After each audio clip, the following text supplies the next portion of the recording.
மனதை உருக்கவிடும் கதை. ஒரு மனிதன் யானைகள் வளர்க்கும் பண்ணைக்குள் சென்றார். அங்கே பெரிய பெரிய யானைகள் சிறு கயிறால் காலில் கட்டப்பட்டு நின்றதை பார்த்து அதிர்ந்து போனார். அந்த கயிறு மிகவும் மெலிந்தது, எளிதாக அறுத்துவிடக்கூடிய நிலையில் இருந்தது. அவருக்கு மிகவும் ஆச்சரியமாக இருந்தது. இவ்வளவு பெரிதாக இருக்கிற யானைகள் ஏன் தப்பிக்க முயற்சி செய்யவில்லை என்று அவர் அந்த யானை வளர்ப்பவர்களிடம் கேட்டார். அதற்கு அவர் சொன்னார், அவை சிறுவயதிலிருந்து இதே கயிற்றில் தான் கட்டுவோம். அப்பவே அது பலமுறை கயிற்றை அடுப்பதற்கு முயற்சி செய்து முடியாததால் அந்த யானைகளுக்கு நம்மால் இந்த கயிற்றை அறுக்க முடியாது என்கின்ற ஒரு எண்ணம் வந்துவிடுகிறது. அந்த நம்பிக்கை வளர்ந்த பிறகும் அவங்க அதை முயற்சி செய்வதில்லை. இந்த கதையின் போல்தான் நீங்க யாரும் தடுக்க முடியாத சக்தி உள்ளவர்கள். உங்களுடைய சக்தி என்னவென்று நீங்கள் அறியும் வரை உங்களால் வெற்றி காண முடியாது.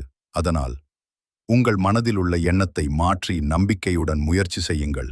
மேலும் உங்களுக்கு இதே போன்று வேறு ஏதாவது மோட்டிவேஷன் ஸ்டோரி வேண்டும் என்றால் கமெண்ட் செக்ஷன்ல கமெண்ட் செய்யுங்கள். மறக்காமல் நம்ம சேனலை ஃபாலோ செய்யுங்கள்.